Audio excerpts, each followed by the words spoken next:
Hey, tonight we slip through the velvet curtains of a candlelit palace and find ourselves in a kingdom trembling on the edge of ruin.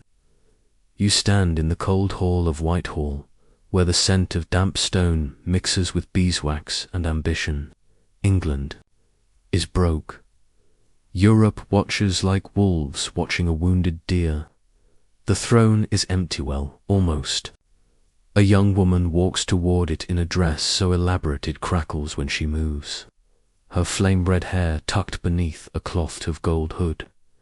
That woman is Elizabeth Tudor, and tonight she becomes queen. You probably won't survive this, not the political assassins, not the religious fanatics, not even the sweaty anxiety of the Tudor wardrobe, layers upon layers, and no indoor plumbing. So, before you get comfortable, take a moment to like the video and subscribe. Post your location and local time. We'd love to see our little bedtime map grow. Now, dim the lights, maybe turn on a fan for that soft background hum, and let's ease into tonight's journey together. You arrive just after the executioner's axe stops swinging. Her sister, Queen Mary I, Bloody Mary if you're not into subtlety, has died after ruling in a haze of fire and fever. She left no heir, no peace, and no small amount of ash where Protestants used to stand. The country is tired of watching its monarchs either marry the wrong men or set people on fire. And now, here comes Elizabeth, unmarried, unapologetic, and wearing black, of course. Mourning looks good when you plan to start over.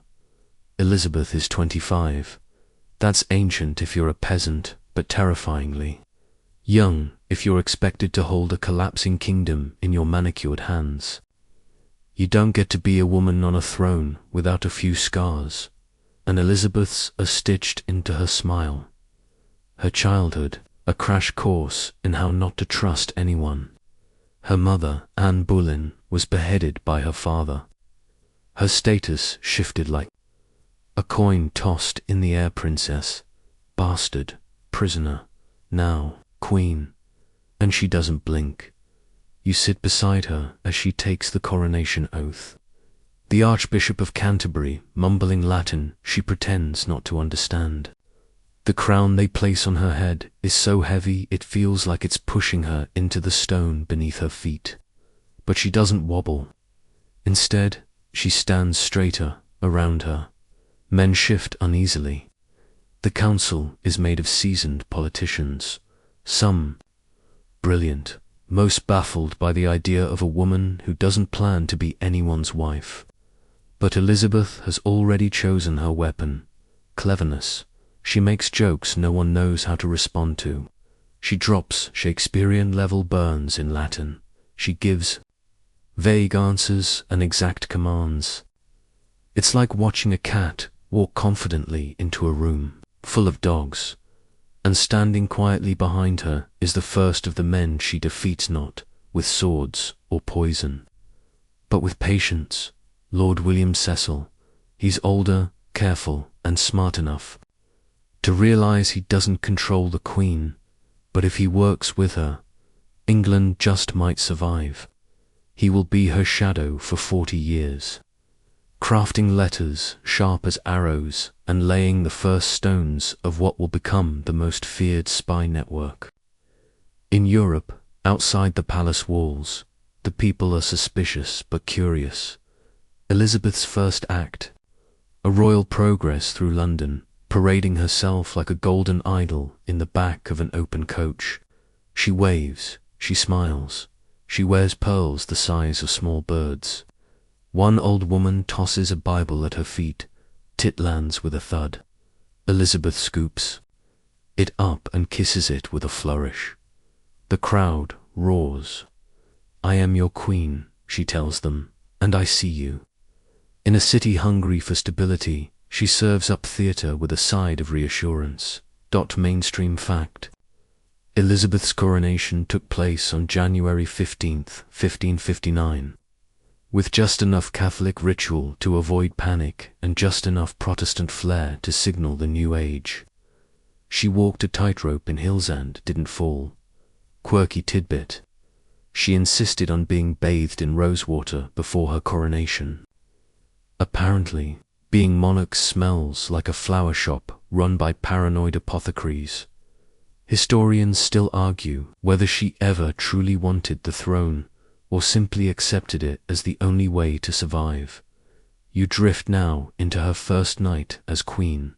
Imagine the fire crackling low, the courtiers dismissed, and Elizabeth sitting alone with her thoughts. She takes off the golden chain that weighs down her neck and stares at the flickering candlelight. Reflected in her goblet of claret, there is no husband waiting in her bedchamber, no child waiting to inherit her crown, only the long, cold road ahead and a nation balanced on the edge of rebellion and rebirth. But she doesn't flinch. She sips the wine, sets the goblet down, and speaks aloud to no one. I will have but one mistress, her and no master. You wake in the early morning hush of a rain-washed courtyard. The banners still hang limp from yesterday's coronation, damp and already fraying. But inside the palace, the real work has begun. The throne isn't just a seed, it's a furnace. And Elizabeth, she's about to stoke it with the sharpest minds and strangest bedfellows England can offer. She doesn't rule alone, not quite. She builds a court, a cabinet, a highvand at the centre of it all. Lord William Cecil, her principal secretary, he's not charming, he's not noble-born, he's not even particularly fun at parties. But he is brilliant, and Elizabeth knows better than to surround herself with flattery. She picks advisers like chess pieces, useful, not decorative. Cecil becomes the man who never sleeps. He scribbles reports by candlelight, deciphers gossip, drafts laws, and somehow keeps his spectacles from fogging with stress. His presence is quiet but constant, like the ticking of a very anxious clock. You hear him whisper to her as they pace the gardens, laying out plans to stabilize the realm. His voice is calm, but his mind calculating 10 moves ahead, one of their first acts, the Elizabethan religious settlement. The country's still reeling from Mary's burn the heretics policy, and no one's entirely sure whether the new queen will wear a crucifix or dance on one.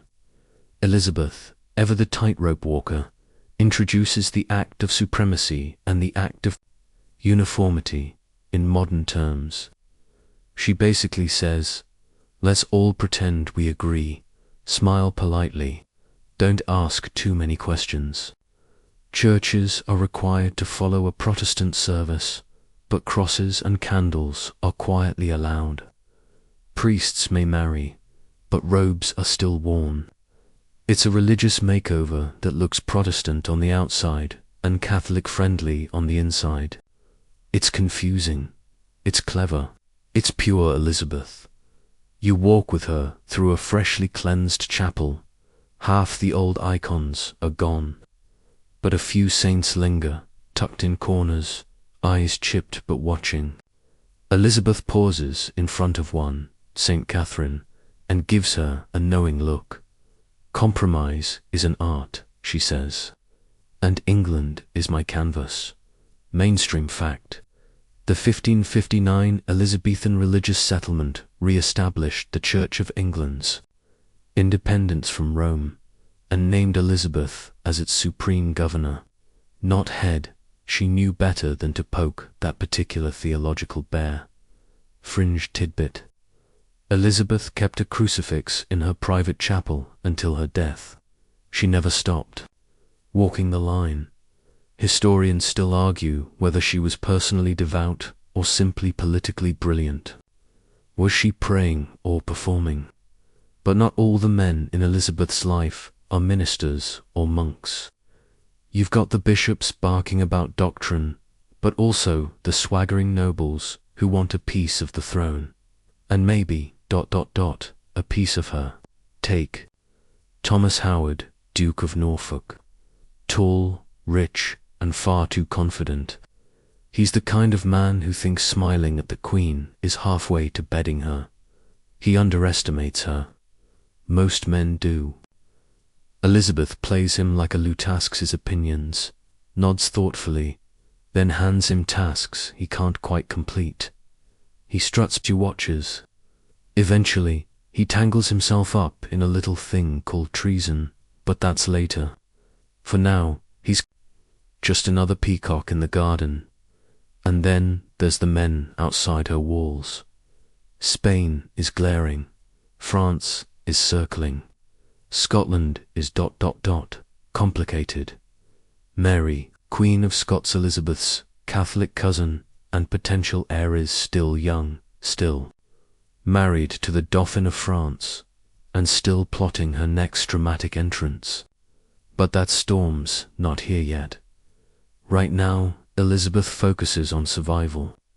That means balancing Protestant reformers with Catholic nobles, avoiding war while preparing for it, and smiling just enough to make the French ambassador forget she might order his arrest. She hosts masked balls with veiled warnings. She dances with dukes while her spies listen in the shadows. Every velvet glove hides a claw, and yet, alone in her chamber, you see the cost. Her meals are cold before she touches them. Her dresses weigh 40 pounds. Her letters are written in 6 languages. Sleep is a rare guest. She stares out the lattice windows into a foggy London morning and murmurs, "They want a queen who is always certain.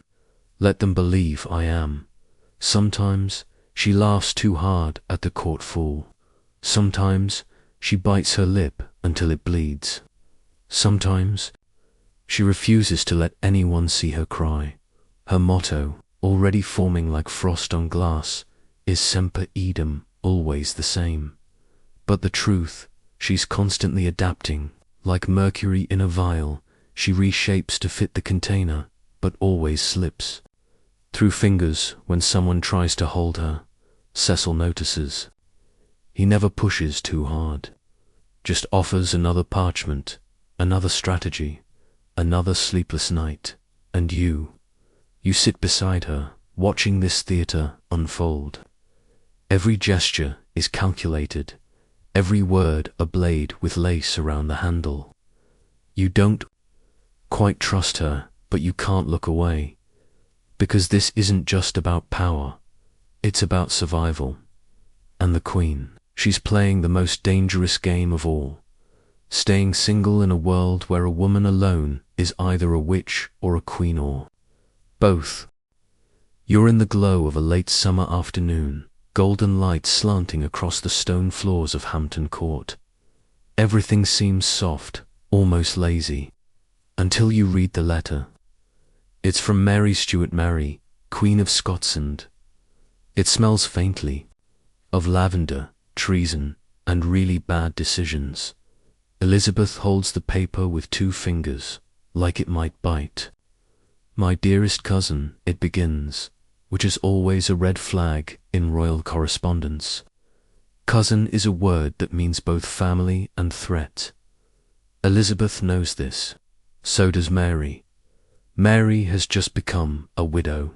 Her teenage husband, the sickly French King Francis II, has died, leaving her a grieving queen with no throne, no allies, and one very loud ticking clock. She's Catholic, charming, and 20 years old. And she's coming home to Scotland, a place about as stable as a cart with 1 wheel and a keg of gunpowder. You ride with her.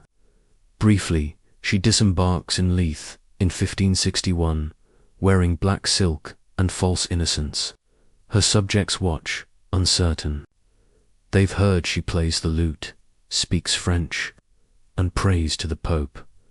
Not ideal, considering Scotland is deep in its own Protestant tantrum. Meanwhile, Elizabeth reads the letter again and again. She knows what Mary wants: recognition, a hand across the border, a public nod that says, "Yes, You're next in line. Yes, you matter. But Elizabeth refuses to say it. Why? Because if Mary is next, every Catholic in England has a reason to plot. Elizabeth might be queen now, but Mary is the poster child for a purer, papal version of monarchy. You watch Elizabeth fold the letter neatly and toss it into the fire. It curls, smokes, and dies. Mainstream fact: Mary, Queen of Scots, was Elizabeth's closest legitimate relative. As the great-granddaughter of Henry VII, she had a strong claim to the English throne, especially in the eyes of Catholics who considered Elizabeth illegitimate. Fringe tidbit: Mary allegedly wore white to her first husband's funeral, calling it mourning in white, a fashionable and very French statement. Subtlety, never her strong suit. Historians still argue whether Elizabeth feared Mary's popularity or her fertility more. One cousin with a baby could undo everything at first. The two queens exchange carefully crafted letters, full of compliments and coded barbs. Elizabeth always signs with royal authority. Mary responds with a sugar-coated plea. Cousin, she writes, I long for a meeting, to speak face to face and end all doubts. Elizabeth never allows it.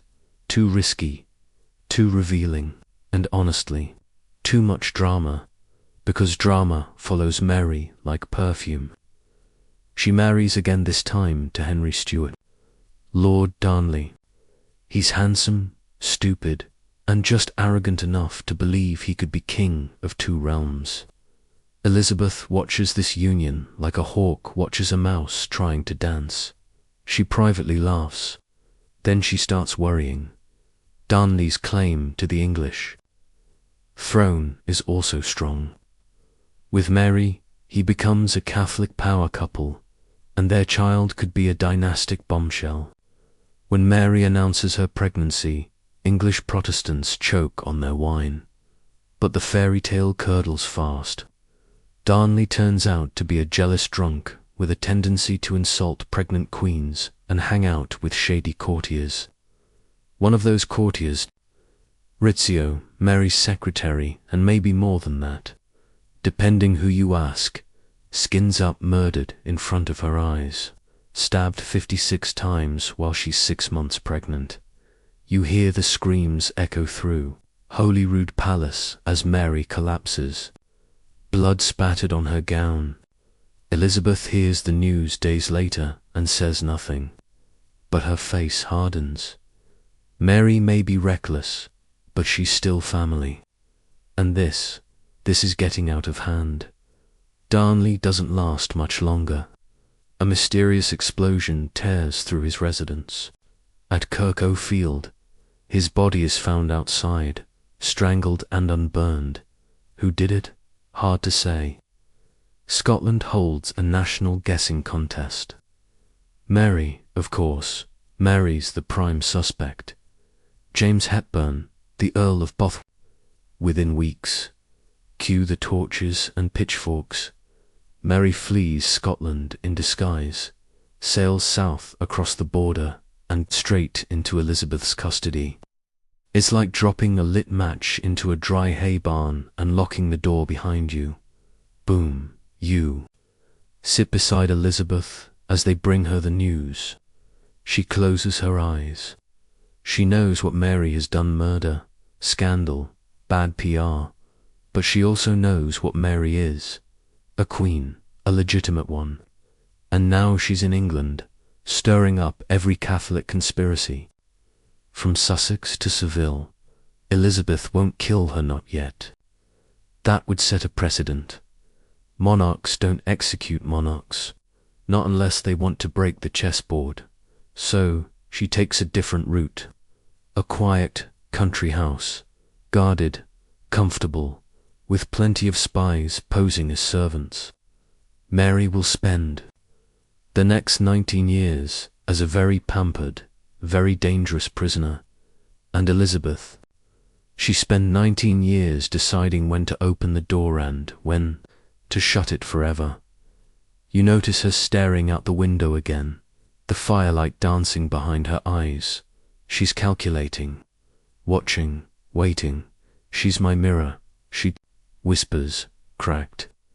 And for a brief moment, the Queen of England looks like she might shatter, too. The fire is burning low in the hearth, and outside, London is wrapped in fog, the kind that muffles footsteps and secrets alike. You're in the privy chamber again, tucked into a velvet-draped corner, as Elizabeth receives news from Rome. It's official. The Pope has just declared her excommunicated, cursed, spiritually evicted. The papal bull regnans in excelsis brands her a heretic and urges all faithful Catholics to rise up against her. In other words, anyone with a dagger and a sense of religious fervor, do your worst. Elizabeth reads it aloud in a mock solemn voice, raising an eyebrow at the phrase, pretended Queen of England. Then she bursts out laughing. But behind the chuckle, you can feel the air tighten. This is no joke. It's open season on Elizabeth Tudor. Mainstream fact. Pope Pius V issued the bull in 1570, releasing Elizabeth's subjects from any allegiance. To her, a royal assassination wouldn't just be political, it would be holy, fringe tidbit. Some reports claim that English Catholics found with a copy of the bull hidden in their homes were arrested on the spot, sometimes even executed. One priest reportedly baked his inside a loaf of bread to avoid detection. Spoiler, didn't work. Historians still argue whether the bull pushed moderate Catholics into rebellion or simply gave Elizabeth the excuse she needed to clamp down harder. And clamp down she does.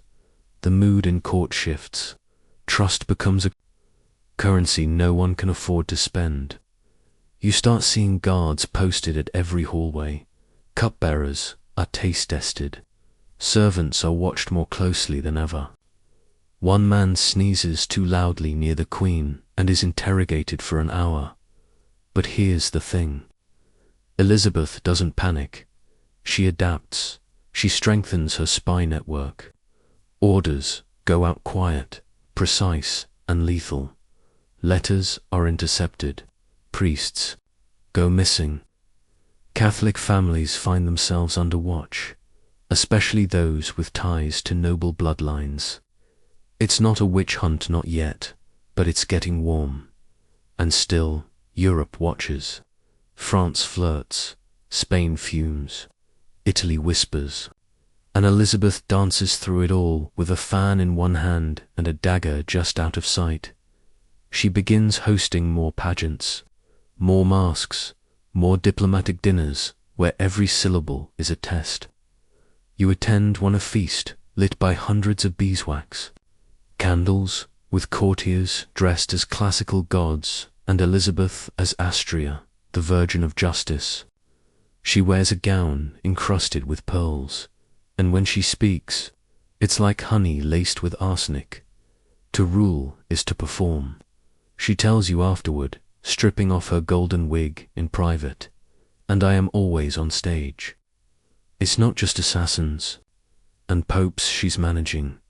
It's her own image. Painters are instructed to show her ageless, serene, untouched by time. One portrait shows her standing on a globe, the Armada burning behind her, a serpent coiled around her wrist. Totally casual, Elizabeth begins to crystallize into myth. The Virgin Queen, the untouchable Gloriana, the woman who loves her people more than she loves any man. But behind the performance is the steel.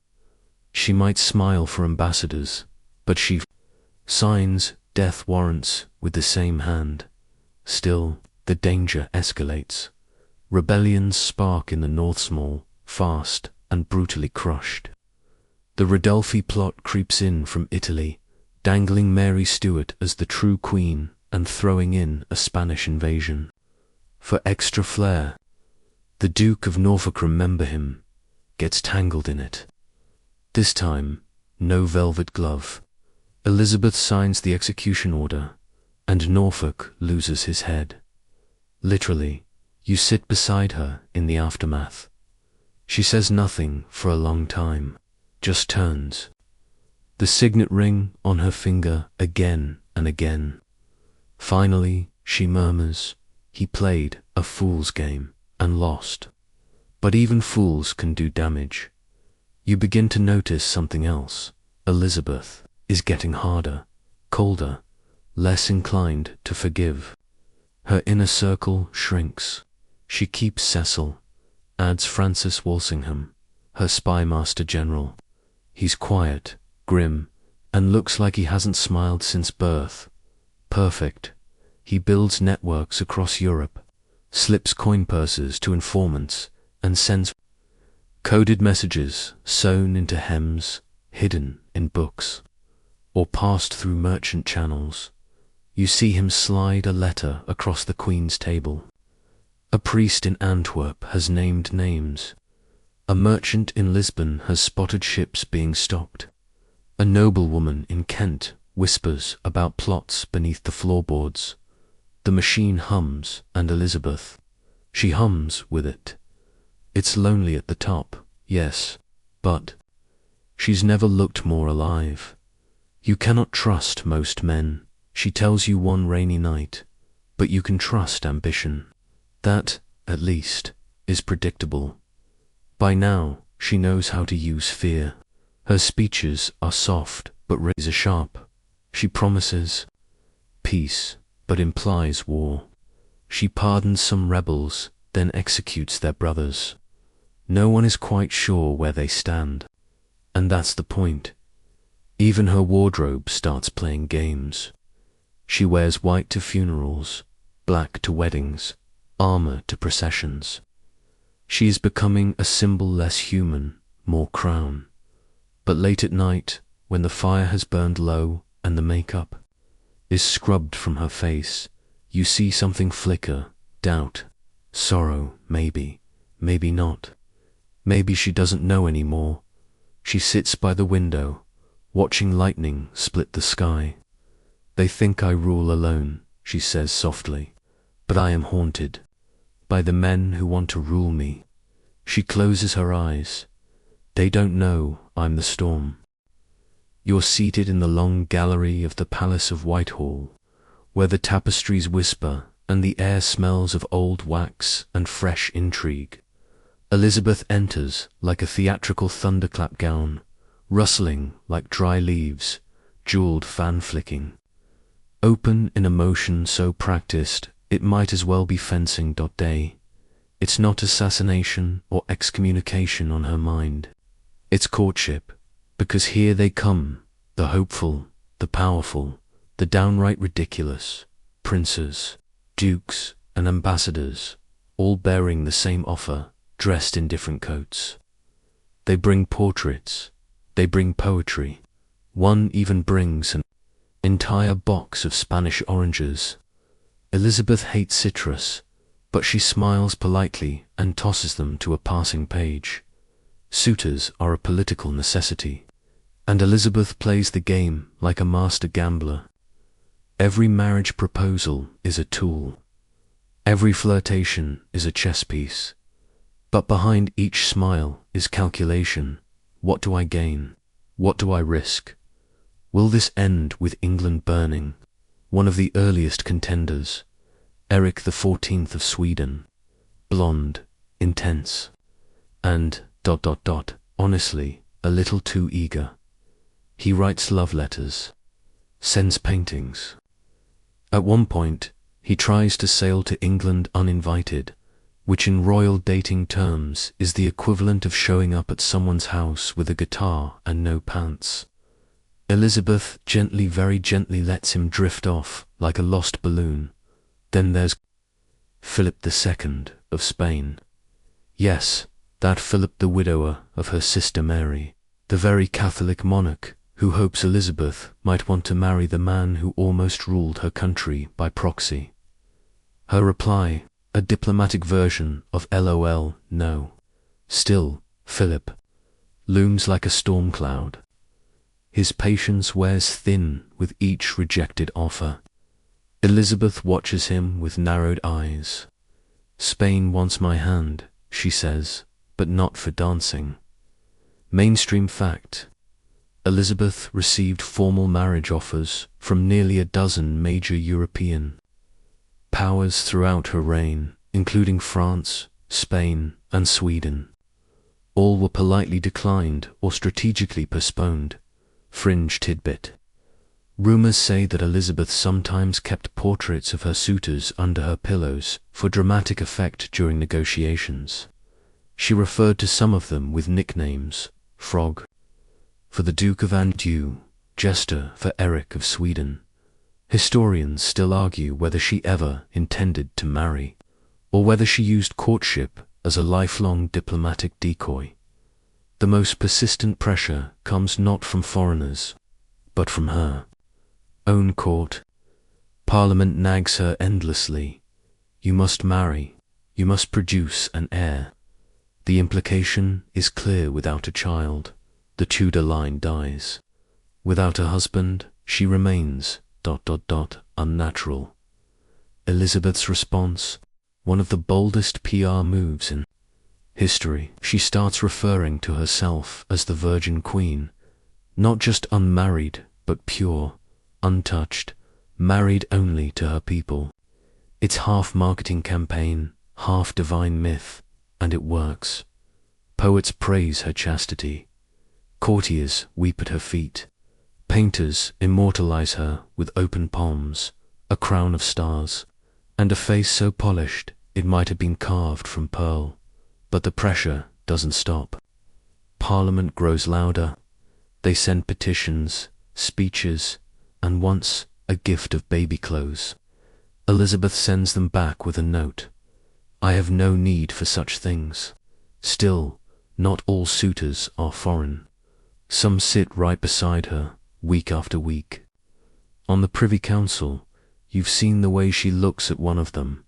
Robert Dudley, tall, athletic, recklessly handsome, a childhood companion, and, crucially, already married. Elizabeth and Dudley are inseparable. They walk together in gardens, laugh during council sessions, always dance. People whisper. Some say she's in love. Others say it's political theatre, but there's something in the way she watches him when he isn't looking. Then comes tragedy. In 1560, Dudley's wife, Phemy Robsart, is found dead at the foot of a staircase. A broken neck, no witnesses, no note. The court explodes. With gossip, was it murder? A suicide? A convenient accident? Theories multiply like fleas on a dying dog. Some say Dudley orchestrated it to free himself. Others claim Elizabeth had nothing to do with it and everything to lose. Elizabeth retreats. Not for long, but noticeably. She keeps Dudley close. But their flirtation cools into a safer temperature. Marriage to him is now politically impossible. The scandal is too fresh, the gossip too loud, and yet she never fully lets him go. You see her take his hand one day during a masque. Just for a moment, just long enough to remind everyone who she trusts, who she doesn't. The court takes note. Elizabeth isn't foolish. She knows the danger of desire.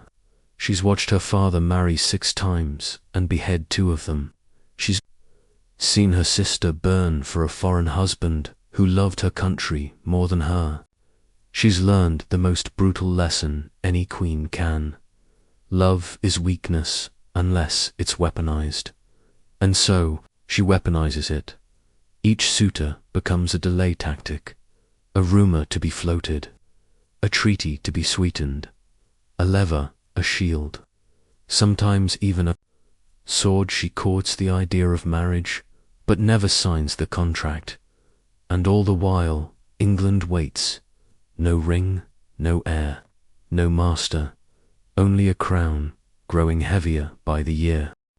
The days are growing longer, and you find yourself pacing the gardens of Greenwich Palace, listening to the hum of bees and the rustle of silk. But beneath the summer stillness, you can feel it, the quiet throb of conspiracy, because Mary, Queen of Scots, is no longer content to embroider cushions in genteel captivity. She's stirring, and Elizabeth. She's listening. It's been years since Mary arrived in England, seeking refuge, found herself in a velvet cage. 19 years, in fact. 19 years of chess games, poetry, secret letters, and coded prayers. And now, the pieces are shifting. Elizabeth's council is split. Some say Mary must be tried and executed before she births rebellion again. Others warn that killing a crowned queen will stain Elizabeth forever. The people are nervous. The nobles are divided. Europe is watching, and Mary is writing. She sends letter after letter, hidden in beer barrels, beneath saddle linings and inside shoes. She signs them with a cipher, always the same. Your faithful friend M. It's charming, it's desperate, it's treason, because one of those letters is intercepted. It outlines a plot to overthrow Elizabeth, place Mary on the throne, and restore Catholicism to England. The conspirators include Catholic nobles, foreign backers, and an enthusiastic young man named Anthony Babington. He is 25, fashionable, Catholic, and painfully naive. Babington believes he's saving the realm. What he doesn't know is that Francis Walsingham, Elizabeth's master of espionage, already has eyes on him, and ears, and possibly the ink bottle on his desk. Walsingham lets the conspiracy ripen like overripe fruit. He allows the letters to flow. He even plants a ciphered reply, designed to make Mary incriminate herself. And she does. She signs it. The trap slams shut. Mainstream fact. The Babington plot of 1586 was the final straw in the long and tangled web of Mary's conspiracies. Walsingham's surveillance efforts were unprecedented in scope, creating one of the most effective spy networks in early modern Europe. Fringe tidbit. Walsingham allegedly employed cryptanalysts who used piss-soaked paper and urine-based ink to reveal invisible messages. Medieval spycraft at its most ... fragrant. Historians still argue whether Mary truly believed the plot would succeed. If she had simply grown reckless after years of confinement. Elizabeth receives the final letter in her study. She holds it like a snake, reads it 3 times, then 4. She says nothing, just closes her eyes. The council meets. Cecil is stone-faced. Walsingham is quietly triumphant. Parliament demands blood. Elizabeth hesitates. It's not fear, it's principle. Killing Mary means killing the idea of monarchy as divine. It means setting a precedent no sovereign wants to think about. She signs the warrant, then doesn't send it, then signs it again, then hides it under a book. Days pass. Then weeks, finally, without her direct order, but with her unspoken consent, her council sends the warrant to Fothering Castle. You stand with her as the news arrives. Mary has been executed. February 8th, 1587. Her last words, into thy hands, O Lord, I commend my spirit. She wore red the Catholic colour of martyrdom, and went to her death with a calm that rattled the guards. Elizabeth turns away, doesn't speak, for a day, then another. Finally, she erupts not in rage at Mary's death, but at the council's presumption. I never meant it to be sent, she insists, but no one really believes that. You don't. The truth is complicated. She wanted Mary gone, but not like this, not blamed for it. She spends the next year tangled in guilt and damage control. Europe is appalled. France, Wales, Spain. Spain sharpens its knives. Because Philip II has been waiting for a reason, a justification, a holy cause. And now, with Mary's blood on English hands, he has it. He builds ships. Thousands of men, cannons, crosses. The invincible armada begins to take shape. Back in London, Elizabeth prepares. Not with fear, but with purpose. She summons her admirals, commissions new warships, instructs Walsingham to double the spy watch. Across the Channel, messages fly from Whitehall to Plymouth like lightning bolts. You find her alone one night in her study. She's drawn a map of the English coast in chalk on the floor. Tiny wooden ships mark positions. She's barefoot, circling them, nudging a Spanish galleon forward with her toe. "This is the storm they warned me of," she says, and you believe her. For decades she's walked the edge, between faiths, between factions, between image and identity. But now it's war. Mary is dead. The Pope has roared. Spain is coming, and Elizabeth is waiting. She doesn't blink. Thunder grumbles over the English Channel, but it isn't whether it's war drums. You stand at the chalky cliffs of Dover, the wind whipping your cloak around your ankles. The year is 1588, and the Spanish Armada has set sail. Elizabeth's spies have confirmed it. Over 130 ships, more than 30,000 men, and enough gunpowder to blow the entire southeast coast off the map. Philip II of Spain, long simmering, has finally boiled over. The time for letters, flirtation, and subtle insults is over. Now it's steel and flame. But England is not helpless. Elizabeth has spent the last year preparing like a woman who knows. The devil's on his way. She's funded new ships, sleek, fast, maneuverable. She's appointed capable commanders, Drake, Hawkins, Howard. Not all of them like each other. Most don't even like her, but they fear her enough to fight in London. The bells toll. In the ports, sails rise. You feel the tension in your ribs like a second heartbeat. And Elizabeth, she's calm, not passive calm, a different thing entirely. She meets daily with her council, hears the latest from the coast, listens to arguments, then dismisses them all with a flick of her jeweled hand. "We will fight," she says, "and we will not be afraid." But the fear is there. It hangs in the alleys and churches, in whispers and nervous glances. What if they land? What if Spain turns England back into a Catholic stronghold? What if? This is the end. Mainstream fact. The Spanish Armada was one of the most ambitious military endeavors of the 16th century. Spain planned to sail through the Channel, pick up troops from the Spanish Netherlands, and invade England by sea and land. Fringe. Tidbit. Some English sailors swore they saw ghost ships drifting among the armoured spectres of drowned mariners warning of doom. Others claimed to have seen the Virgin Mary in the clouds, blessing the English fleet. Historians still argue whether or English seamanship deserves the most credit for the Armada's defeat. The first real blow comes in July. Sir Francis Drake sails into the port of Cadiz and singes the King of Spain's beard. His words, not ours, by destroying a massive stockpile of supplies and ships. It's a brilliant preemptive strike, and it delays the Armada for a year. When they finally launch, they're already underfed and low on powder, but they come anyway.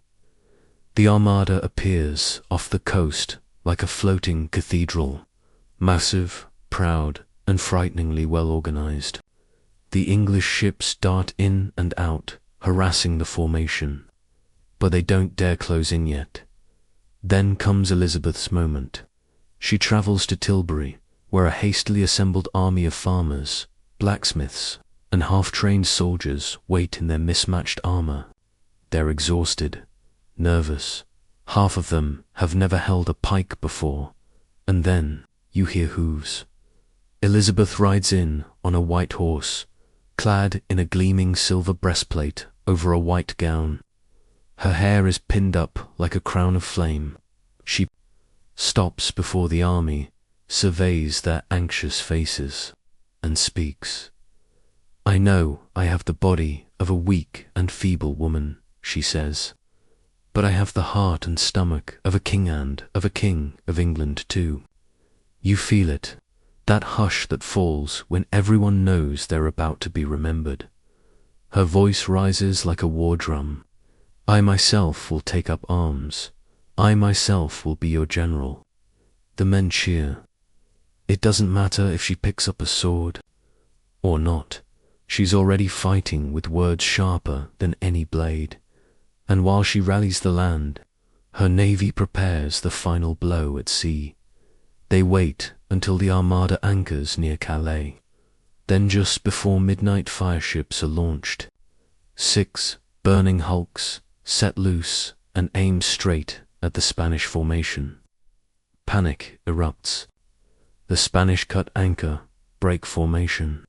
Scattered dot the English attack at dawn. The Battle of Gravelines isn't long, but it's vicious.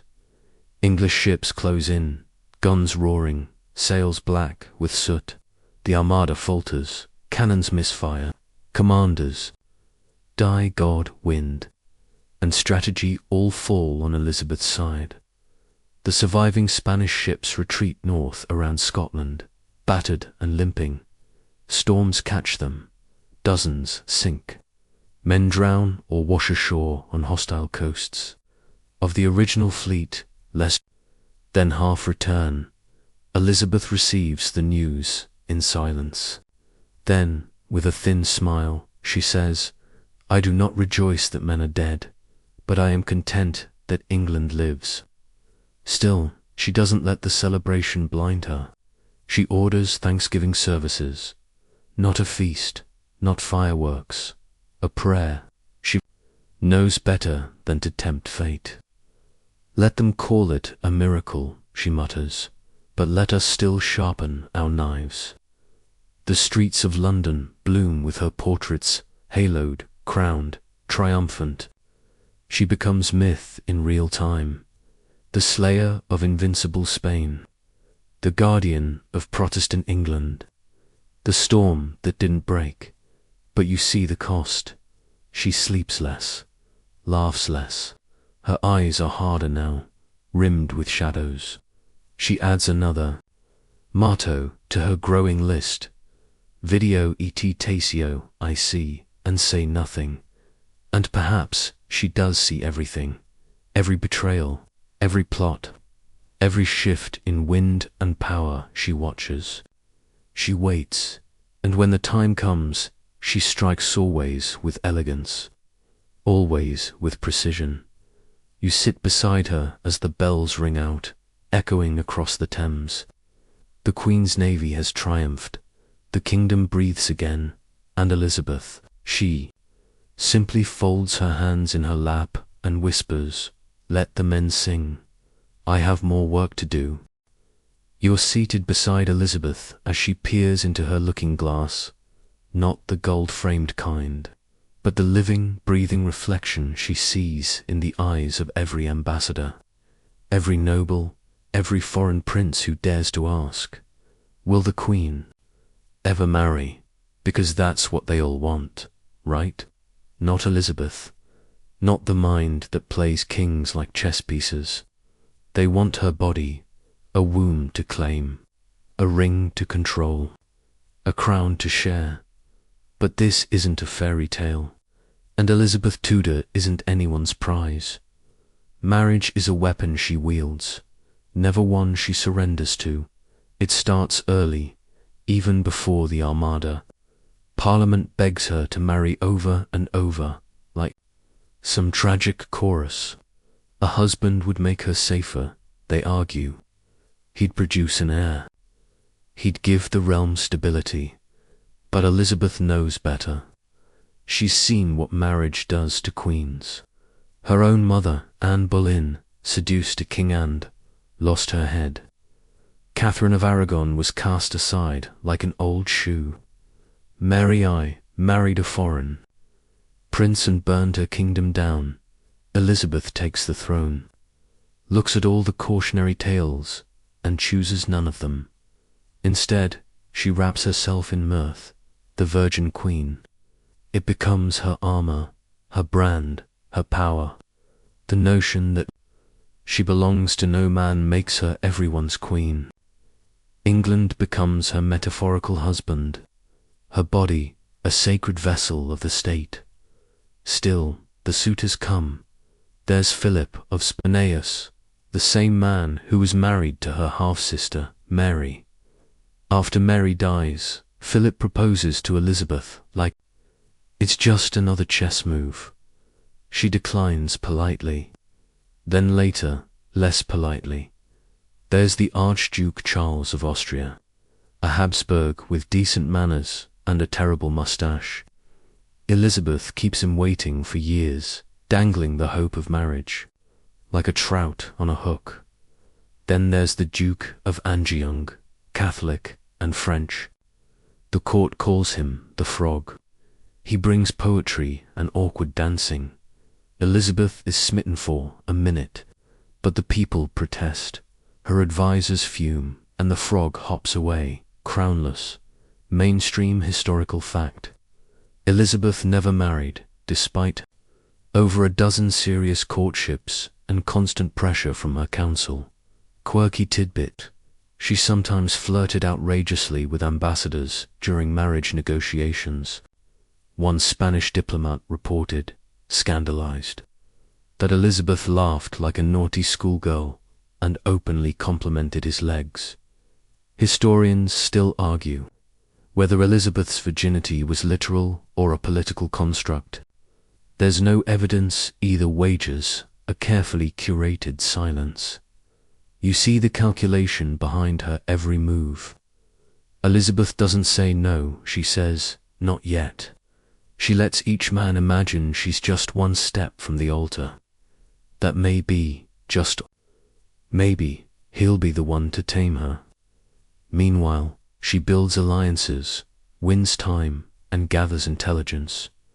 She wears pearls in her portrait symbols of chastity. Her gowns become armor, ruffs like shields, sleeves like wings. Even her makeup is war paint.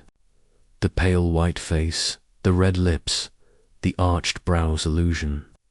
All performance. But sometimes, late at night, when the candles flicker low, she lets the mask slip. Not in public, never, but you catch glimpses. She confides in her ladies. May look like a queen, she says, but I sleep alone, and often I weep. She strokes the ring she wears, always a gift from Parliament, symbolizing her marriage to England. It's gold and studded with rubies, heavy like a shackle. You see the irony? By refusing marriage, she becomes more powerful than any wife, but also more isolated. The Virgin Queen is not allowed to age, or err, or grieve.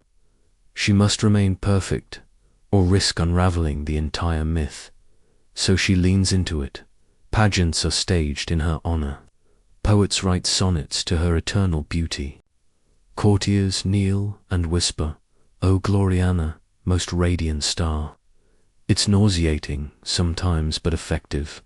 She spins her solitude into majesty. Where other queens are brides, she becomes legend. And yet, there's still Robert Dudley, the man she never marries, the one whose presence never fully leaves her chambers. Dudley, her childhood friend, her court favorite, her maybe lover. When his wife dies under suspicious circumstances, the scandal nearly destroys them both. Elizabeth could have married him. Many say she wanted to, but she doesn't. Why? Because love is not enough. not for a queen, and certainly not for this. Queen. She appoints Dudley to high office, gifts him lands, calls him Sweet Robin in private, but she keeps him at arm's length, always. He marries someone else. She doesn't speak to him for months, but when he dies years later, she locks herself in her room for days and refuses to eat. The last letter he sent her is found in a box by her bedside after her death. The ink faded, but the pain still vivid. Wonder, was that the price? A kingdom instead of a kiss? Elizabeth won't tell you.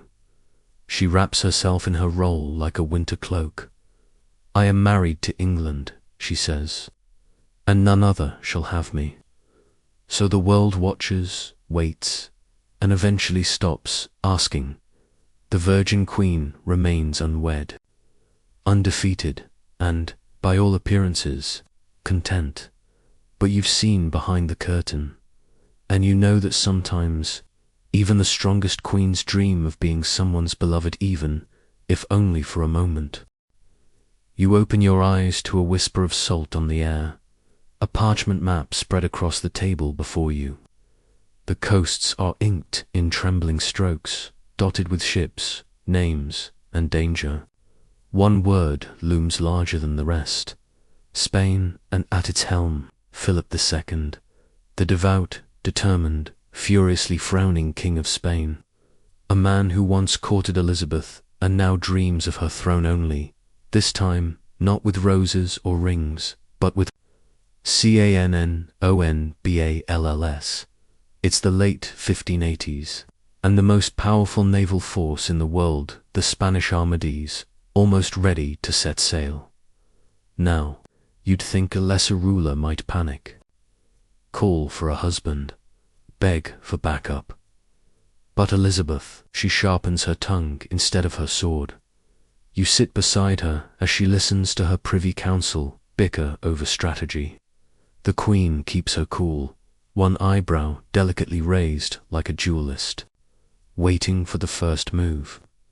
Her advisers fret over the state of the navy, the treasuries thin, the coasts exposed, and Spain's galleons are vast floating fortresses packed with gold, guns, and grim-faced sailors. Philip II calls it the enterprise of England. Elizabeth privately calls it something ruder. What's clear, this is no bluff. Philip isn't just waging war. He believes he's saving souls. To him, Protestant England is a heretical sore on Christendom's face. By removing Elizabeth and replacing her with a good Catholic ruler, say, Mary Queen of Scots, oops. Too late, he believes he'll restore divine order. Mainstream historical fact. The Spanish Armada was one of the most ambitious naval invasions ever. Assembled over 130 ships and 30,000 men. Quirky tidbit. Among their weapons were pamphlets pre-written for the English people, announcing their liberation and Philip's love for them. Elizabeth was not amused. Historians still argue whether Philip truly expected a swift victory or just assumed that divine favor would carry the day. But Elizabeth doesn't wait for heaven to intervene. She mobilizes, not just with soldiers, but with speeches, symbols, and sheer steel will. She orders the coast fortified. She empowers Francis Drake, pirate rogue, national hero, to harass the Spanish fleet while they're still gathering. Drake sails right into the port of Cadiz and burns dozens of their ships. He calls it singeing the King of Spain's beard. Elizabeth laughs when she hears it, probably too hard, too long. But even Drake's beard singeing only delays the inevitable. By 1588, the Armada is ready. Philip's invincible fleet sails north through the English Channel, slow but looming. Priests bless the cannons, sailors sing hymns, flags wave. The message is clear: submit or sink. And Elizabeth? She prepares her answer. You're with her in the war room. Maps are rolled. Messages fly like birds between London and the coast. The Queen refuses to hide in the Tower. Instead, she travels on horseback, in a litter, through mud and fear to rally her troops in person. She stands before her army at Tilbury, a woman in a steel breastplate over her velvet gown. Her white-plumed helmet gleams beneath the sun. Her sword is symbolic, but her presence is not. I know I have the body of a weak and feeble woman. She thunders, but I have the heart and stomach of a king and of a king of England, too. The soldiers erupt into cheers. The speech echoes across the ages. Even now, you can feel it crawling up your spine like fire. And across the sea, the Armada creeps closer. But the gods, or maybe just the Gulf Stream, have other plans. The English Navy, smaller but faster, dances like wasps around the Spanish ships. Cannonballs fly. Smoke chokes the skies. Then come the fire-ship-sate English vessels loaded with pitch and tar, set ablaze and sent drifting into the Spanish formation in the dead of night. Panic ensues. Spanish captains cut anchors and scatter. The tight crescent formation breaks. That's when the English pounce, and then the wind turns. A fierce Protestant gale, some call it. Others call it meteorology. Either way, it hurls the Spanish fleet into chaos. Some ships crash. Others are pushed north, around Scotland and Ireland. Many never make it home. Of the 130 ships that left Spain, fewer than half return. Elizabeth emerges not just victorious, but mythical. She hosts a triumphant procession through London. Tapestries are hung. Poets sing her praises. Commemorative medals are struck reading, God blew, and they were scattered. She smiles, nods and then goes right back to work, because power, once tasted, is never safe, and there are always new threats, new plots, new men to outwit. But you remember the moment at Tilbury, the way her voice carried, the way the soldiers stared at her like she was England itself. No crown, no wedding ring, no foreign alliance could have given her that. She earned it, with wit, with grit, with storms and steel and sleepless nights.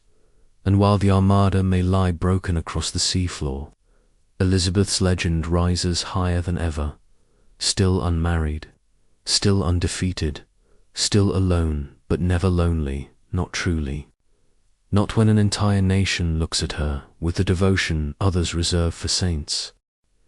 The ground is damp beneath your boots, churned by thousands of feet, hooves, and cartwheels. You're standing at Tilburyus, that Tilburyum mid-tents, pikes, and the murmur of anxious men.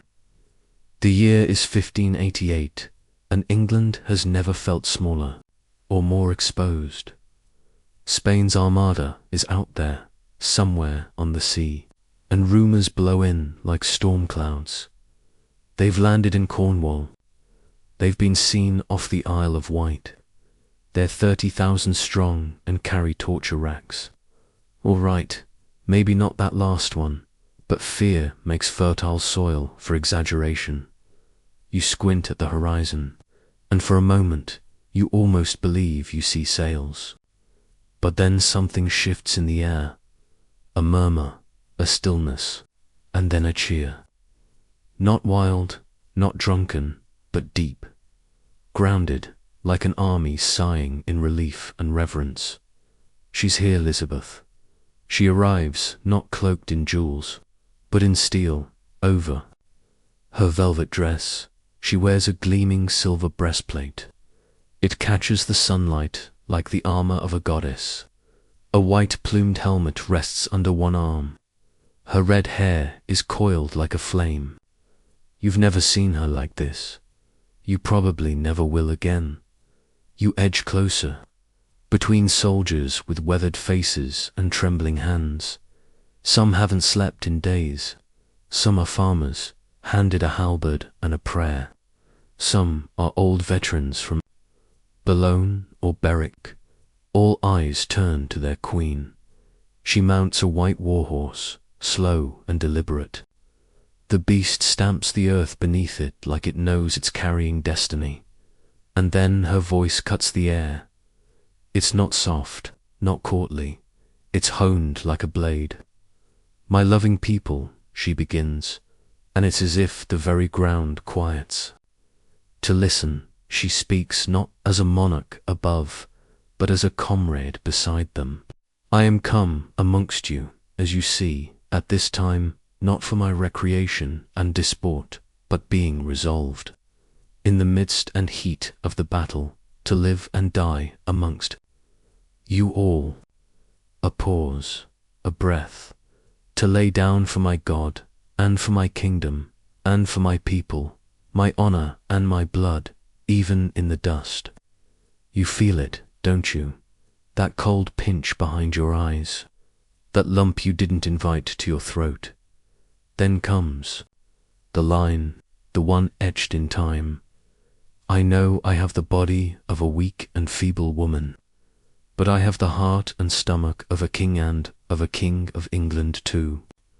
It doesn't matter that you know she practiced it. Doesn't matter that some of it was ghost-written by Cecil and polished by propaganda. In this moment, it lives. It lands. Soldiers raise their weapons. Cheers break out, fierce and hoarse. That's not just a queen up there. That's their shield, their banner, their myth made flesh, mainstream historical fact. Yes, Elizabeth really did give her famous speech at Tilbury in armor, flanked by her nobles. She addressed around 4,000 troops preparing for a possible Spanish landing. Fringe tidbit. One report says she rode a bit awkwardly and had to be helped down quickly after armor's heavy. And war horses don't wait for speeches. Historians still argue whether the moment truly rallied morale, or if the army was already primed and ready. But what's not up for debate? It worked. The speech was copied, quoted, and echoed for centuries. Churchill would later channel it in 1940. But let's zoom out. This wasn't a one-woman show. England's defence was a chaotic, beautiful mess of couriers, sailors, shipwrights, local militias, and spies. Francis Drake's raids had already disrupted the Armada. Charles Howard and John Hawkins devised clever naval strategies, and the Navy itself, lean and hungry, punched far above its weight. Still, Elizabeth was the spine. You see her again that evening, standing before a campfire, surrounded by commanders. She listens more than she speaks, but when she does speak, men lean in like moths to a flame. She doesn't promise God's favor. She doesn't assure them they'll win. She simply assures them they won't be alone. Later that night, she walks among the tents. No fanfare, no trumpets, just a few guards, and a lot of curiosity. You hear her call a young archer soldier, and he grins so hard it looks painful. This is a woman who weaponized perception. She understands spectacle. She is the spectacle. And though the Armada won't land at Tilbury, the English fleet, and a well-timed storm will ensure that this moment matters more than any musket volley. It becomes a cornerstone of Elizabethan myth, the queen who faced down an empire not with armies alone, but with armor, oratory, and sheer presence. You lie back on your cloak, the stars peeking through smoke-hazed clouds. The men around you sleep, fitfully, hands on hilts. But the fear is softer now. The queen has been among them. Whatever happens tomorrow, they know they are led. And that knowing, that belief, may just be mightier than any cannon. You wake to smoke drifting in lazy spirals from distant fires and the groan of canvas as wind tugs at the tents. But there's something else in the air too, a shift, an absence. The Spanish Armada has come and gone. Well, sort of, you see. They arrived, but they didn't land, and they certainly didn't conquer. You sling your gear over your shoulder and make your way toward the coast. The sun glints off the channel like a blade, and out there beyond what your eyes can quite see, one's mighty fleet is bleeding into the sea. The story filters in slowly. Like news riding horseback, it began in July. The Spanish Armada, nearly 130 ships strong, sailed in crescent formation up the channel, aiming to rendezvous with the Duke of Parma's army in the Netherlands. They were packed with soldiers, priests, anchors of holy conviction, and an alarming number of chamber pots.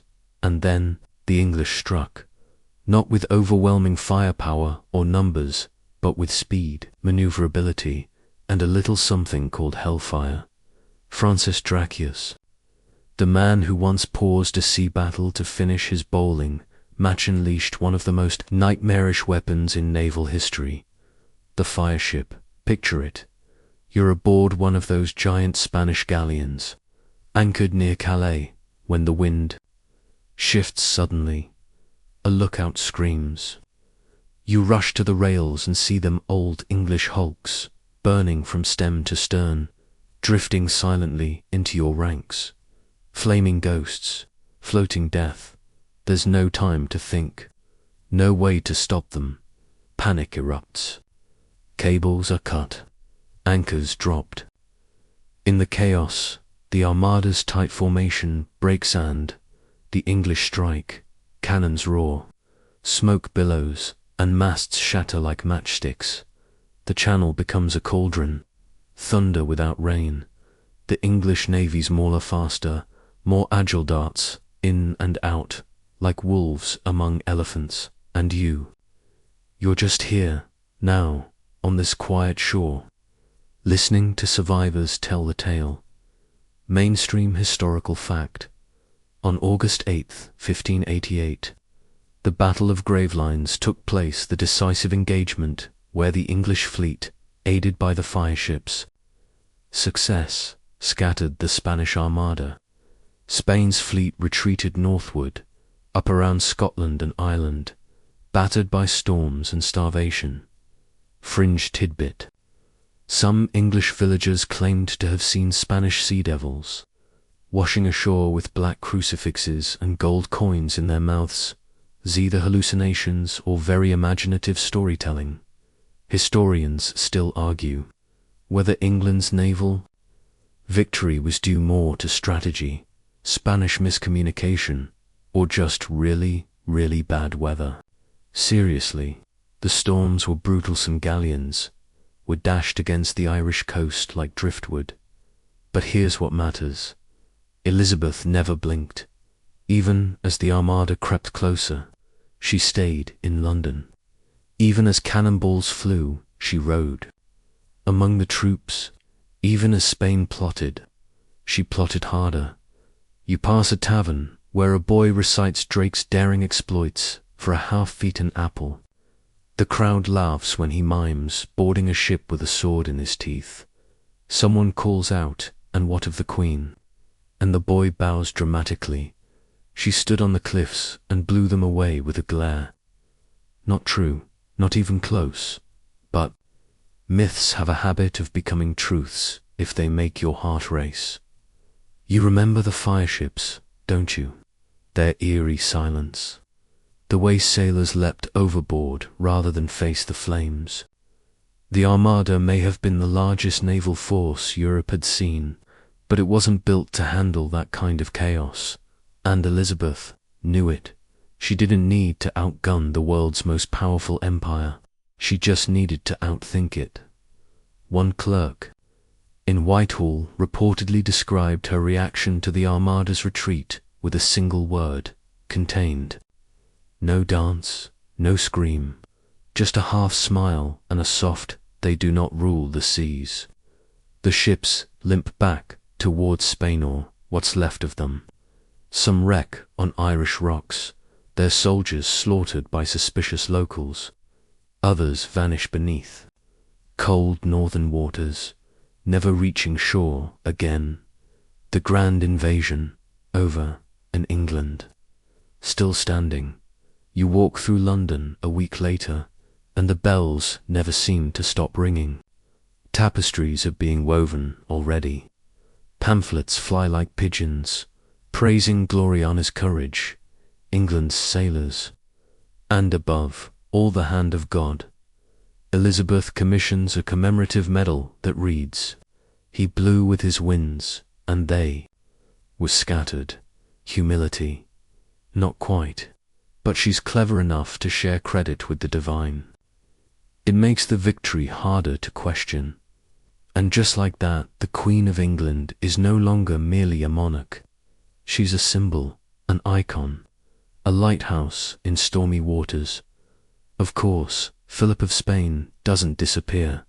He'll try again. He'll send 2 more armadas, actually one in 1596, another in 1597.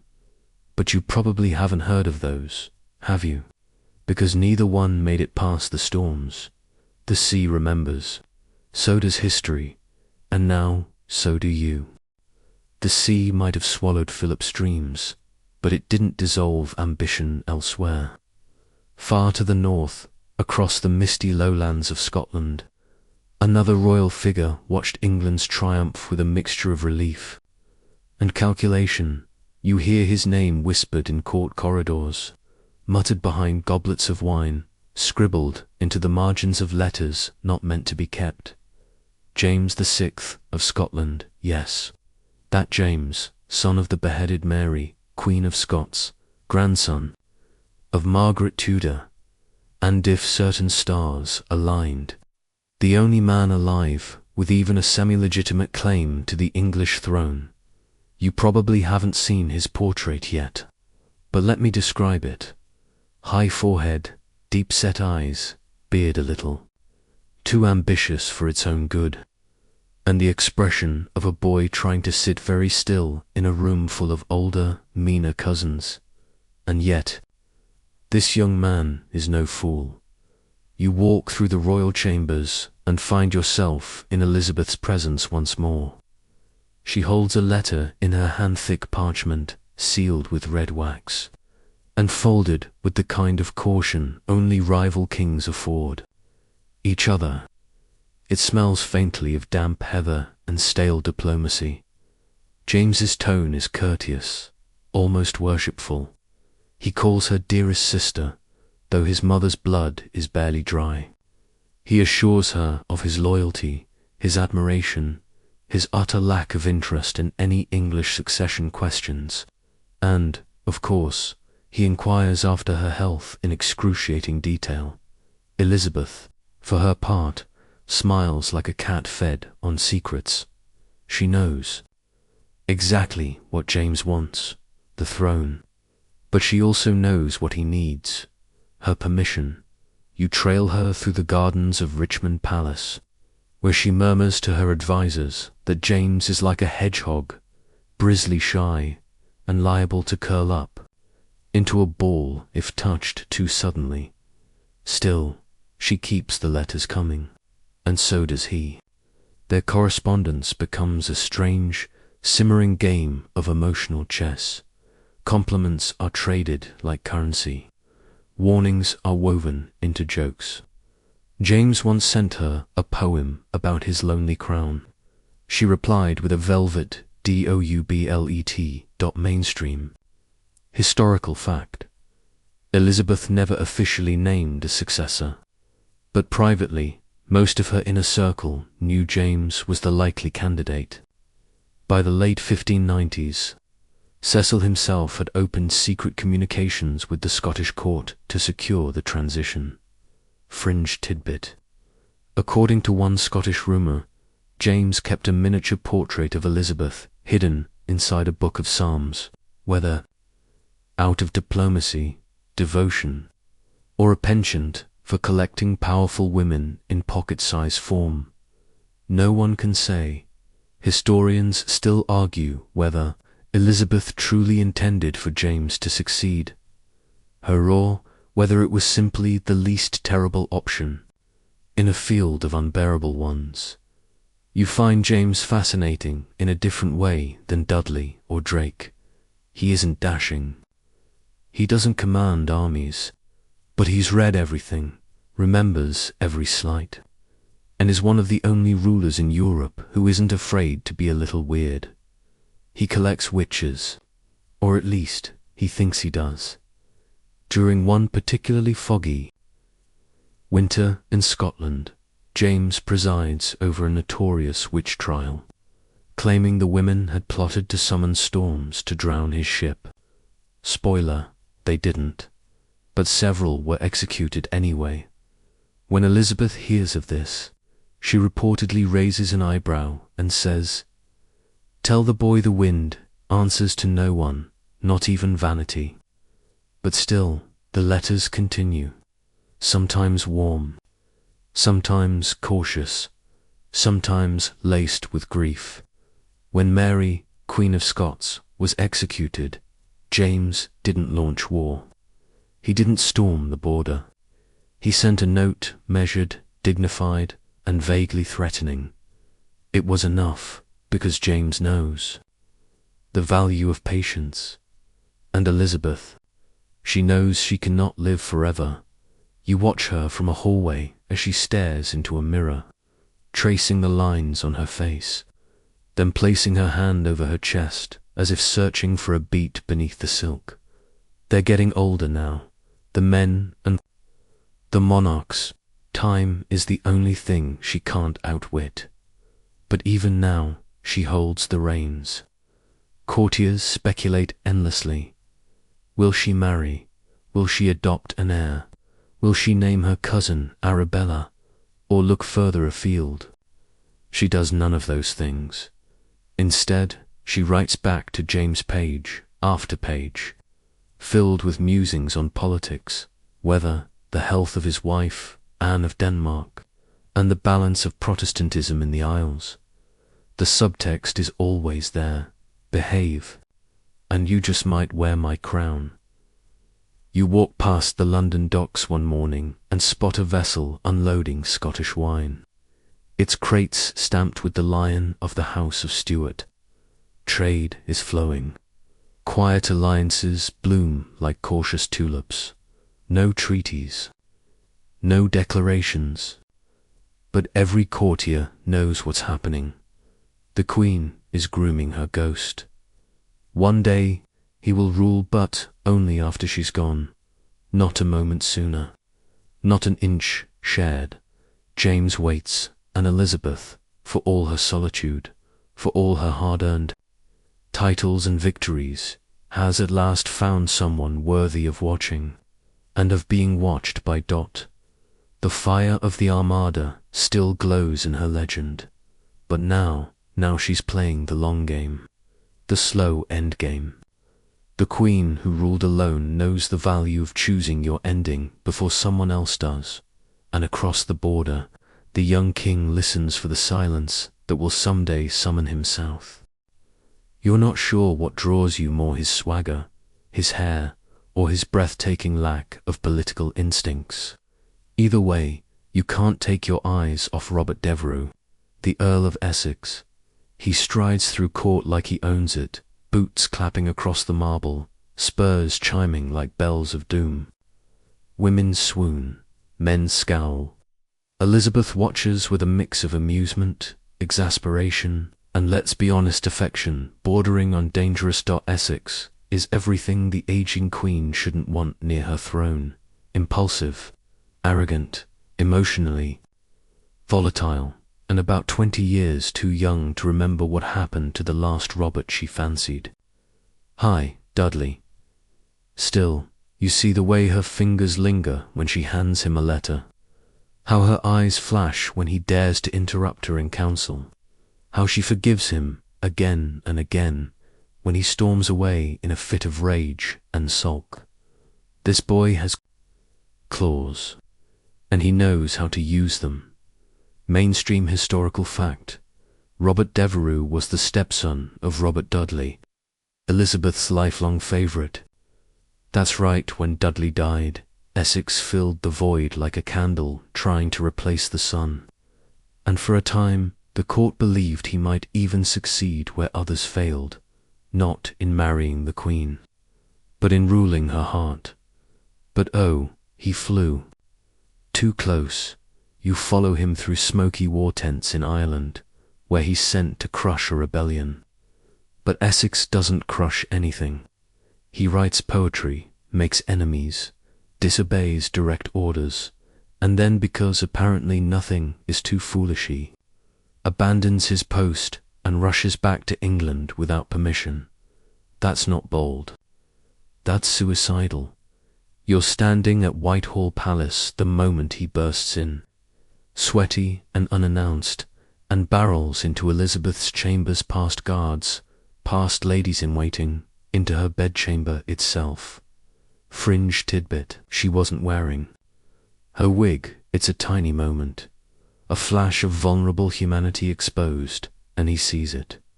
The tired skin, the thinning hair, the weight of years no royal portrait ever shows. She never forgives him for that, not fully.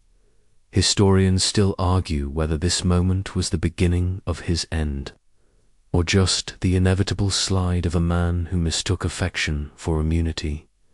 Elizabeth puts him under house arrest, but Essex, spoiled and furious, decides to stage what might be the most ill-conceived rebellion in British history.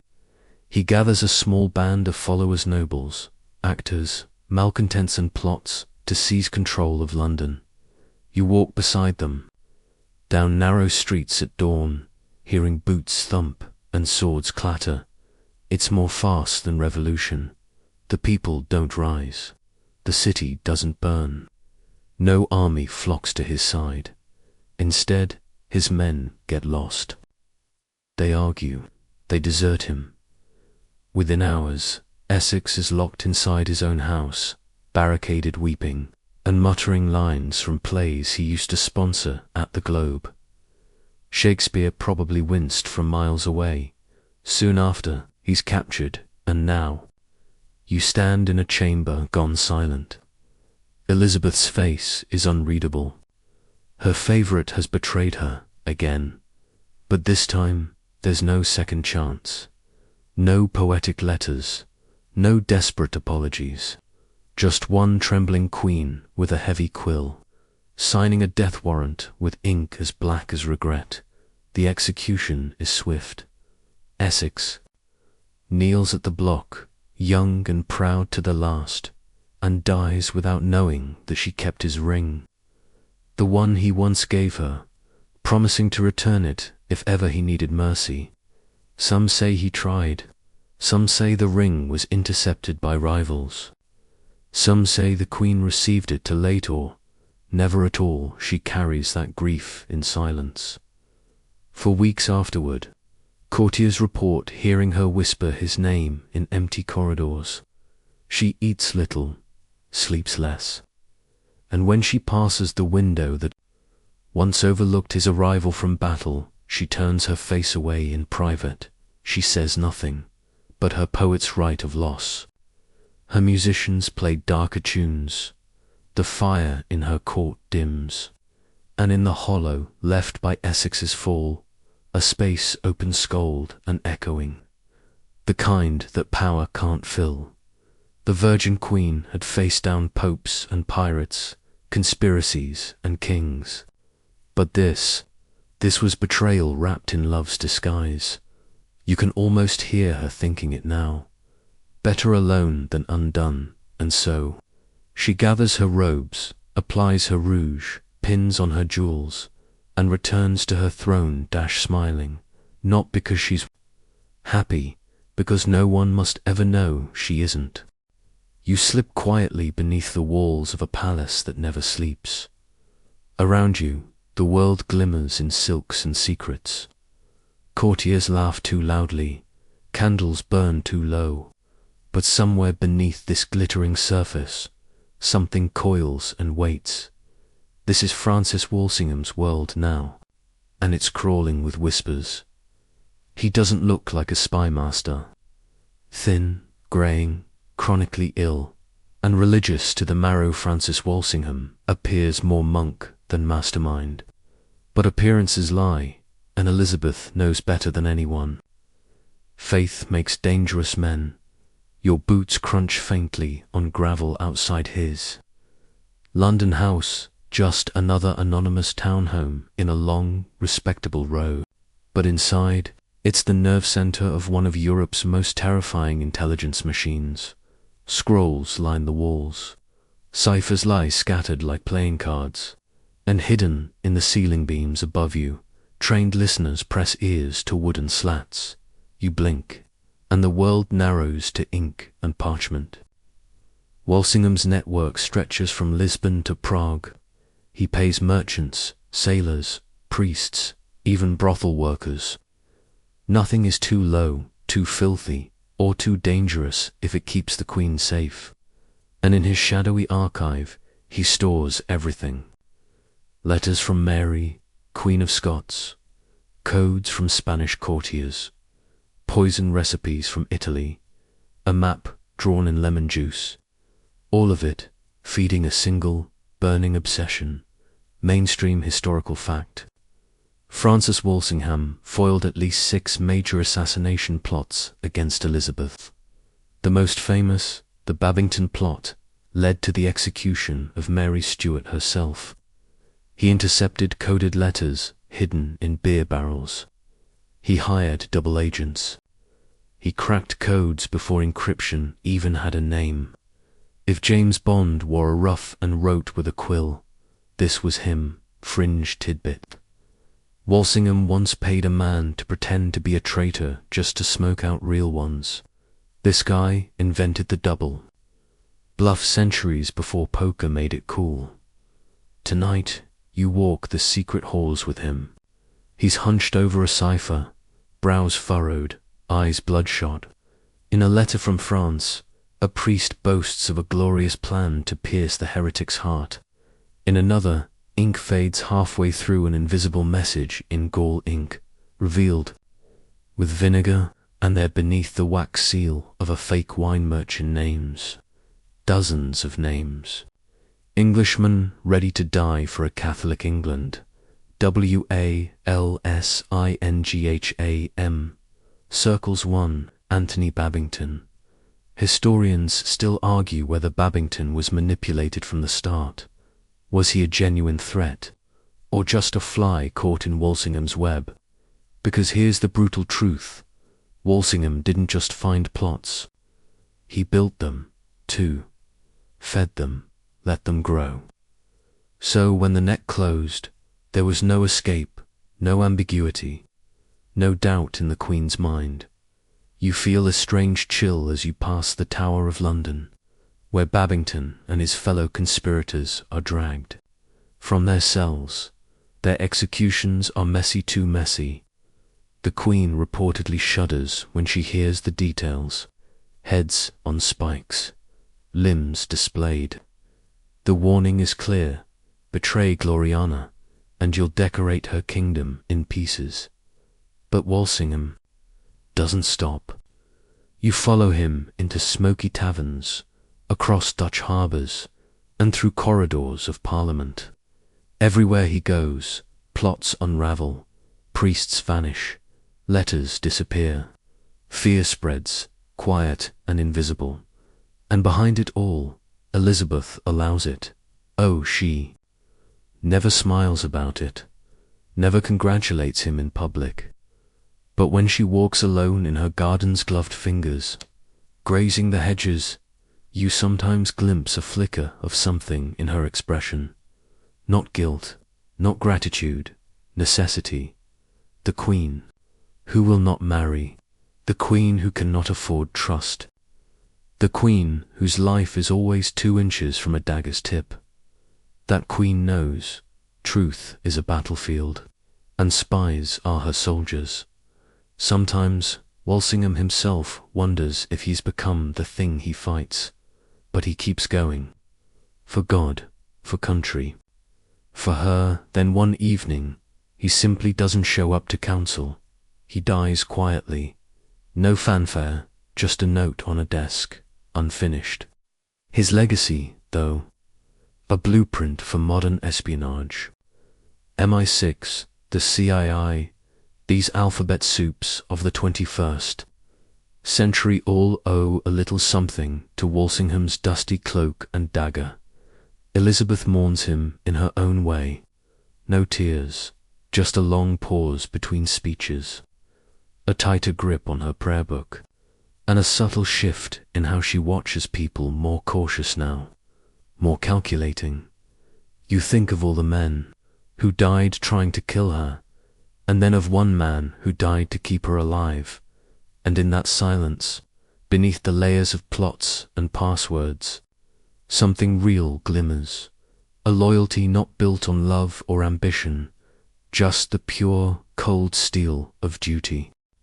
You're walking beside Elizabeth again, but this time it's not a war room or throne chamber, it's a garden. A carefully manicured maze of hedges, full of humming bees and swaying roses. A queen at rest, at least on the surface.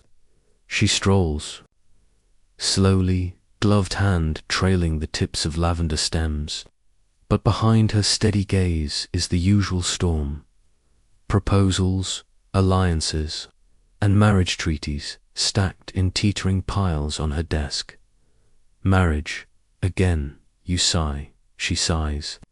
The whole garden seems to sigh by now.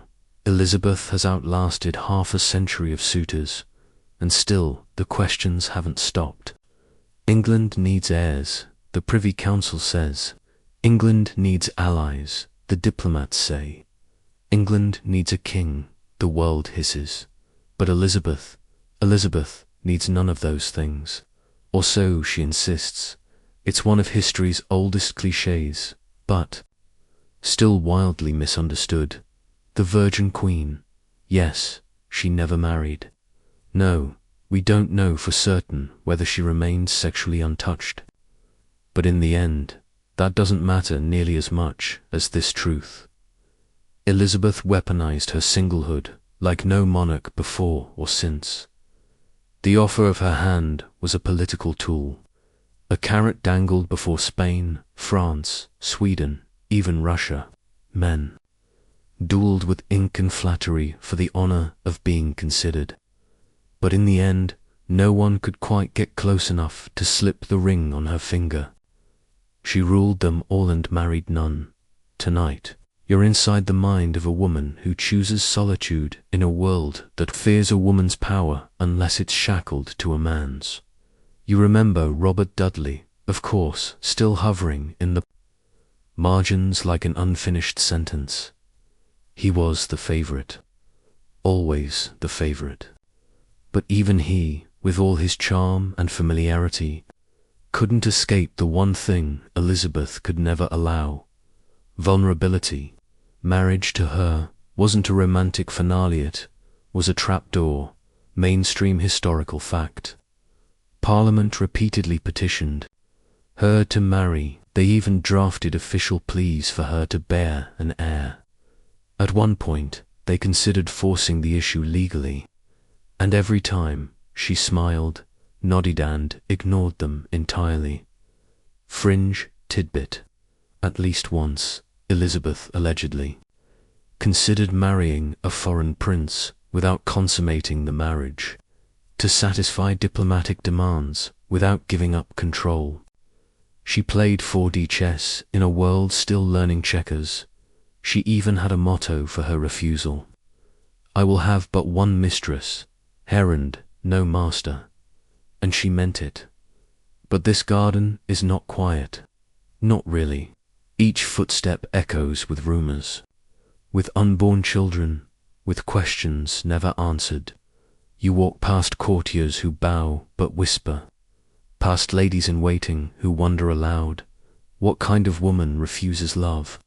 And you feel the ache of it too, the nights alone, the way Elizabeth's Eyes linger on children in courtyards. The tired lines around her mouth when she smiles too long. Historians still argue whether her virginity was real, symbolic, or entirely fabricated. Was she celibate out of necessity, out of trauma, out of strategy? Or maybe because power itself was her one true passion. You duck into the shadows of her private chapel, where she kneels in prayer beneath stained glass. She looks small here, mortal, but when she stands again, shoulders squared, spine straight, she's Gloriana once more by refusing marriage. Elizabeth did something few women of her era were allowed to even dream of. She kept her autonomy, her throne, her body, her soul, still. The game was costly. You see it in the desperate foreign envoys who wait in chambers for days, hoping for a nod, in the disappointed letters from her own council, in the cool distance she maintains even with those she loves most. When you build a fortress around your heart, you also lock yourself in, and yet England prospers.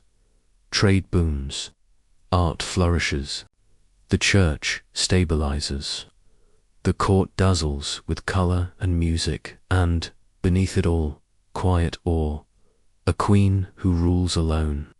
Unheard of, impossible, dangerous, she does it anyway, and though poets flatter her, painting her as a goddess of virtue, you know better now. She's not ivory and silver. She's blood and gold, lonely, brilliant, flawed. She once joked that she was already married to England, but it's more than a joke, it's a vow. You think back to her coronation ring, forged with a map, of her kingdom etched inside the band. She wore it until her dying day. It left a deep, indelible groove in her finger. No prince ever replaced it. The court is buzzing again, like a hive poked with a stick. You're there in the gilded gallery, watching the courtiers bow and smirk, fan themselves and whisper because France has sent a gift. No, not gold, not wine, not an alliance treaty. Thick with Latin, a man, specifically Francois, Duke of Anjou, or, if you like flair, Monsieur Hercules. He's 20-something, French, Catholic, and oozes perfume and velvet, and he's here for her. Elizabeth is in her mid-40s now, twice his age. But the moment he strides into her presence with a flourish of ruffles and compliments, she laughs like a girl again. And you know what? It's genuine. He's charming. He's ridiculous. He writes bad poetry and brings her roses and calls her Ma Belle Déesse. The court doesn't know what to do with itself. Half of England clutches its pearls, the Privy Council. Having heart palpitations in the corner, a Catholic prince, with ties to the Valois dynasty, to Spain's enemies. It's either diplomatic brilliance or a catastrophe in lace pants. You trail behind Elizabeth as she paces through the palace gardens, letters from ambassadors folded tightly in her fist. One says the match will bring peace, another warns it will ignite rebellion, another simply pleads, don't do this. And yet she writes to him as her frog, a strange pet name, maybe, but filled with affection. She considers it, really, considers it. The idea of marrying Anjou isn't a game it tempts her. She even lets him kiss her. In public, fringe tidbit. The French ambassador once described seeing Elizabeth and Anjou holding hands and murmuring sweet nothings in a hallway, scandalizing half the castle staff. Mainstream fact. Parliament nearly rioted at the suggestion she might marry him. Protestants feared a return to Catholic influence. Pamphlets flew like arrows. Sermons thundered. A secret poem comparing Anjou to a plague frog from the continent made the rounds before someone was arrested for it. Still, Elizabeth holds the line. You're with her as she weighs it all. She stares out her window at the grey Thames and murmurs, I may die 1,000 deaths for this, because for once the political and the personal are entwined. Anjou makes her laugh. He makes her feel young, alive, desired, but then she remembers Mary, Queen of Scots, how one marriage pulled her into a spiral of ruin. She remembers the flames of Smithfield, the martyrs of Mary Tudor's reign, the shadow of papal wrath. She remembers how hard she fought to rule alone. Historians still argue whether Elizabeth truly intended to marry Anjou, or if she merely used him to provoke Spain and solidify French friendship. Was it affection? Strategy? A diversion while her navy grew? You don't know, neither does she in the end, because time runs out. Anjou leaves England after months of courtship. He travels home, promises to write. For a moment, everything is quiet. Then, almost casually, news arrives. The Duke is dead, smallpox, gone in a blink. Elizabeth locks herself away. When she emerges, her eyes are older, her laughter has cooled. She never seriously considers marriage again, and still England holds its breath. They always hoped she'd marry, that she'd give them a prince, that she'd soften. But here's the truth you feel in your bones as you walk through the palace that night. Elizabeth's love stories are not about surrender. They're about survival and Anjou. He was the last man who made her wonder if she could have both. In her private quarters, among the painted portraits and velvet cushions, one small oval miniature of Anjou remains. She never removes it, and when someone jokes about her frog years later, Elizabeth doesn't laugh. She simply looks away and says he was not a toad. She never lets anyone forget that she could have chosen differently. She just didn't. The wind changes. You can feel it as you step out onto the balcony overlooking the Thames. The air is heavier now, not just with smoke from hearths or the river's chill, but with something darker and certainty. Elizabeth is older. Her hair, once fiery gold, now shines silver beneath her wigs. The songs written for her glory are softer, less exuberant, and the eyes of the court begin to shift. Not toward her, but toward a younger man, born of the court, brave, dazzling, reckless, Robert Devereux, Earl of Essex. Ah, Essex.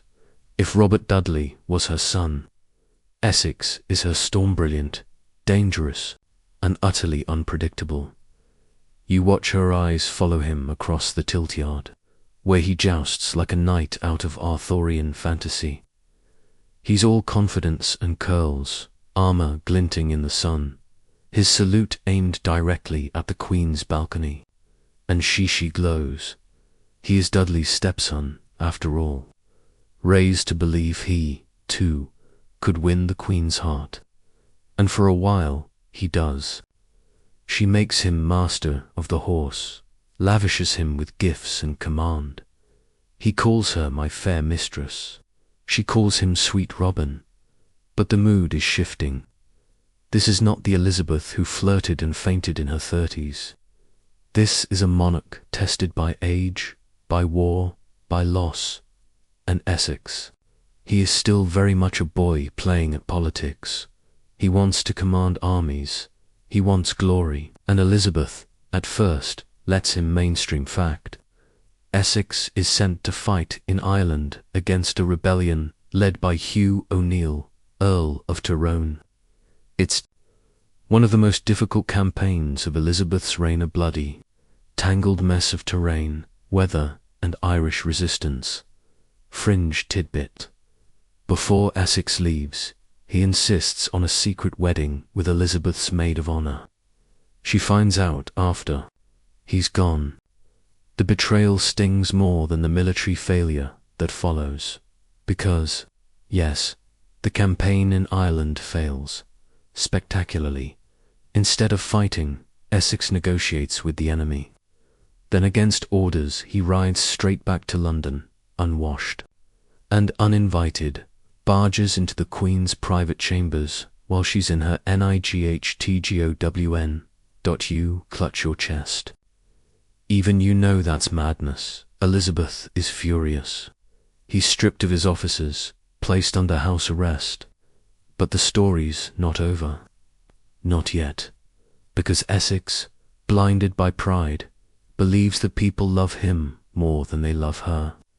He believes he can raise a rebellion in London, march on the court, and force her to restore his power. Historians still argue whether he truly meant to overthrow her or if it was just another foolish gamble. From a man too in love with himself to see clearly, you know how it ends. The rebellion collapses within hours. His supporters scatter. He's captured, tried, and sentenced to death. You're there on that final morning. The Tower of London is cold, and the scaffold smells of wet wood. Essex kneels. He tries to speak but chokes on his own pride. And then silence. The axe falls, and Elizabeth, she weeps. For days she retreats from court. She does not eat. She does not speak. Some say she mutters his name in her sleep. Others say she demanded his ring back, a token he never returned. Whatever the truth, something in her dies with him. She has defeated many men in her life, but Essex is the one she loved too late, or perhaps never enough.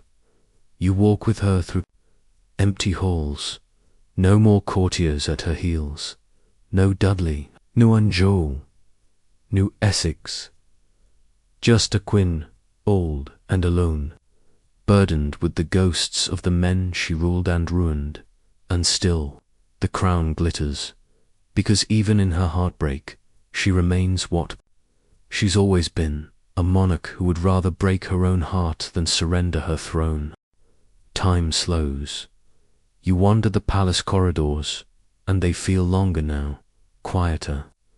The courtiers still bow, still flutter, but behind closed doors they whisper about what comes next. Because Elizabeth is in her 60s now. That was ancient, even by royal standards. Her spine curves, her hands tremble, her great black gowns sag around her, weighed down more by memory than by velvet. But don't be fooled. The mind, still razor sharp. Her wit can slice a diplomat in half before his boots cross the threshold. Still, even you can sense if the sun is setting. There's no heir. She has no children, no husband, no designated successor. The country holds its breath, waiting for her to blink, to choose dot. And across the border in Scotland waits James VI, son of the woman Elizabeth, executed with great ceremony and even greater sorrow. Mary, Queen of Scots, remember her, the Catholic cousin whose death still haunts Elizabeth's dreams. Now her son may inherit everything. It's a delicious irony, or maybe a twisted reckoning, mainstream fact. Elizabeth never officially names James as her successor, but she allows the hints to gather like fog litters past, ambassadors nodding, nobles nudging. Everyone knows, but no one says it aloud. Fringe.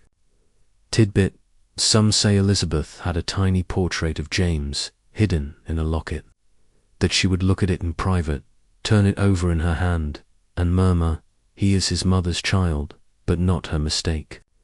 You follow her as she holds court for the last time. Her face is caked with white lead makeup to cover the marks of time. Her eyes deep in their sockets, her voice cracked but commanding. She sits, surrounded by younger faces, none of them Dudley, none of them Walsingham, not even Hatton, all gone now. Only Cecil remains, aged alongside her, like a tree that refuses to fall. They ask her, what of the future? What of England? And Elizabeth, in a voice that barely carries across the chamber, says only, I will have no tomb but the hearts of my people. Historians still argue whether Elizabeth regretted not naming a successor publicly, or whether she found power in ambiguity. Was it wisdom or stubbornness? Control or fear? You can't decide. Neither could her council. They just waited, as the court held its breath for the slow approach of the inevitable. And then it comes. It starts with silence. Elizabeth stops speaking. She refuses to lie down, standing in place for hours, as if to defy death by sheer force of will. Courtiers beg her to rest. She waves them away. Eventually, exhausted, she collapses onto cushions piled on the floor. She refuses her bed. You sit beside her, metaphorically or maybe in a dream, as her fingers twitch against the tapestries. She mouths something, a name, a prayer, a warning, then a final breath. And the room holds still. It is March 1603. The sun has gone. Across England, the bells toll. Women weep, men drink. In Scotland, James is declared King of England. The Virgin Queen has died. But here's what no one tells you. She didn't rule alone because she had no one. She ruled alone because no one else could have done it. She outmaneuvered kings, outlived rivals, loved and destroyed brilliant men, laughed in the face of empires. And when death came for her, it had to wait its turn. You stand alone now in the chamber of her memory. All around you are echoes of Dudley's laughter, warnings, Anjou's bad poetry, Essex's foolish courage.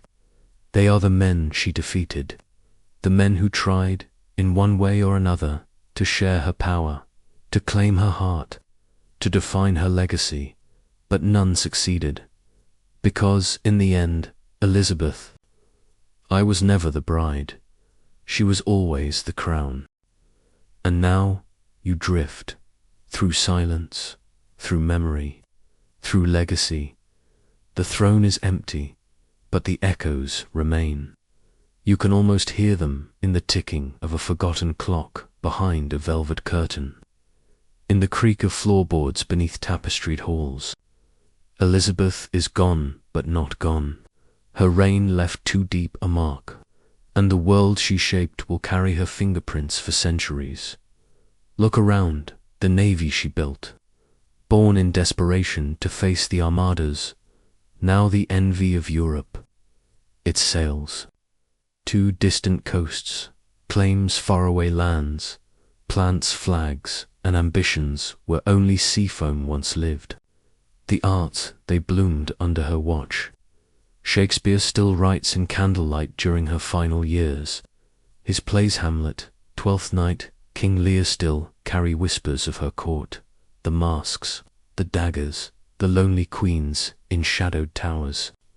You've seen bits of Elizabeth in every clever heroine and every doomed prince and religion.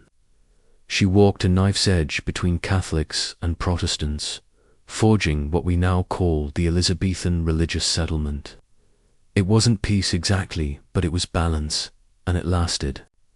For a while, mainstream fact, her policies formed the bedrock of the Church of England's identity. Not to papist, not to Puritan, just enough to keep the powder keg from blowing. Fringe tidbit. Elizabeth once said she had no desire to make windows into men's souls, which, let's be honest, is a poetic way of saying, just keep your prayers quiet and your taxes paid, and we're fine. And still, even in her legacy, the question clings like smoke. Was it worth it? The loneliness, the sacrifices, the haunting. Faces of the men she banished, beheaded, or simply outlived. Was the crown worth the heartbreak? Historians still argue whether Elizabeth's greatest victory was England's rise, her own self-preservation. Did she hold the country together with her brilliant soar with sheer fear? You follow her beyond the throne now. Into the myth, she becomes something more than a queen. She becomes an idea, the Virgin Queen, Gloriana Astrea, the woman who made herself married to England, a concept so wild, so theatrical, that no one has ever quite pulled it off again. Even the Stuarts, with all their pomp and drama, smaller by comparison. James I takes the throne with inherited authority, but not inherited love. He is tolerated, not worshipped. His mother's ghost looms behind him, and Elizabeth's portraits still hang in noble halls, untouched. Some say he ordered her image removed. Others say he simply couldn't bear to look at her. Because how do you follow that? How do you succeed someone who turned power into poetry? You walk through London, now a city transformed. Brick replaces timber. Theatres thrive. Trade flourishes. All of it built on the bones of a reign that refused to flinch. And there's something else, a new confidence. You feel it in the way young men swagger in Elizabethan doublets, quoting Marlowe and dreaming of colonies. You hear it in the tavern songs, where sailors raise tankards to good Queen Bess, still calling her by that familiar, rowdy nickname. They didn't just respect her, they adored her, even the ones she frightened, especially the ones she frightened. You pause in Westminster Abbey, where her tomb lies beside that of her half-sister. Mary, the first two women to reigns, two radically different visions of England, and yet here they lie eternal roommates, sharing a crypt and a history book. The Latin inscription on Elizabeth's tomb reads, "She reigned gloriously, and left the world in peace." Whether that peace is real or carefully scripted, that's for you to wonder. But as you stand there, beneath vaulted stone and flickering candlelight, you realize something. Elizabeth, I didn't just rule alone, she died alone, and yet, somehow, she was never forgotten. So here you are. The story's almost over, but something keeps tugging at you. Not the glittering coronation, not the roaring speeches or the lightning-fast diplomacy, not even the battles, it's the spaces between. The silent walks through the palace gardens, the long hours staring into a fire that no longer gives warmth, the feel of a crown not as glory, but gravity, because Elizabeth's life wasn't just about ruling, it was about choosing power over passion, choosing masks over honesty, choosing the long game over the easy win. And the men, oh, the men she defeated, not always with swords, often with a smile, sometimes with a letter she didn't send, or an offer she didn't accept, or a marriage she danced around until it lost its shine. You think back on them now. Thomas Seymour, ambitious, predatory, and foolish. He mistook a clever girl for an easy mark. Robert Dudley, loyal, dangerous, the almost love that haunted them. Both Philip of Spain, puffed up, self-righteous, and utterly unprepared for the storm he unleashed. Francis Walsingham as pie master, loyalist, and sometimes a little terrifying. The man who kept England alive in shadows, Robert Devereux, reckless and doomed. A boy who thought love made him invincible, and all the others, the suitors, the schemers, the advisors, the traitors. She outlived them, outplayed them, or, when necessary, outlasted them, mainstream fact. Elizabeth ruled for 44 years longer than any monarch before her, and longer than most marriages, fringe tidbit. Her final portrait, the rainbow portrait, shows her holding a serpent and wearing eyes and ears embroidered into her dress. The message is clear. I see all, I hear all, and I do not forget. Historians still argue whether Elizabeth's image was a carefully constructed illusion or an honest expression of a complicated soul. Was the Virgin Queen, real law, just the best branding job in history? The truth, probably both, because in the end, Elizabeth, I wasn't one woman. She was many. She was the girl locked in the tower, writing desperate letters to stay alive. She was the Queen at Tilbury, defying the greatest naval threat Europe had ever seen. She was the lonely monarch who watched her favourites die, her youth fade, and her country change. She was myth and monarch, icon and outcast, mother of her people and daughter of no one. And now, as the shadows stretch and the tale ends, you feel it, the weight of her story, not as a bedtime tale but as a challenge, a whisper across time. What will you choose? Because Elizabeth I ruled alone, but not by accident. She carved a place for herself in a world that wanted her powerless. She stayed unmarried, not because no one wanted her, but because no one was worthy. She wasn't just a queen. She was a storm in pearls. And now, you let her go, she fades back into the tapestry of history. Gold threads shimmering as the candlelight dims. The throne remains, the questions remain, but tonight you rest. You've walked her path, heard her secrets, felt the cold weight of the crown. Close your eyes. The reign is over. The legend remains. And now the candles flicker low. The velvet curtains are drawn. The courtiers have gone. The air grows still in those great stone chambers, where once the world was shaped by a single voice, firm, elegant, and endlessly alone. You lie back, not in the tower, not in the council chamber, just somewhere soft and quiet, a place beyond palace walls, beyond time, where stories drift like dust in moonlight. The night holds you gently now. Think of Elizabeth again, not as a statue, not as a legend, but as a woman sitting in silence, one slippered foot resting on the edge of an empire, listening to the wind in the trees, watching her reflection flicker in the glass. She wasn't perfect. She wasn't even kind, always. But she was real. And she walked a path no one else dared. The soft hum of the world continues around you. Somewhere, waves lap against the shores of a country she helped define. Somewhere, ink dries on a page she inspired.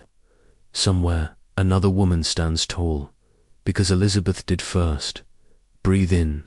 Let the weight of the tale drift from your shoulders. Tomorrow can wait. Tonight, you've travelled centuries. So sleep now, little historian. Your queen has kept watch long enough.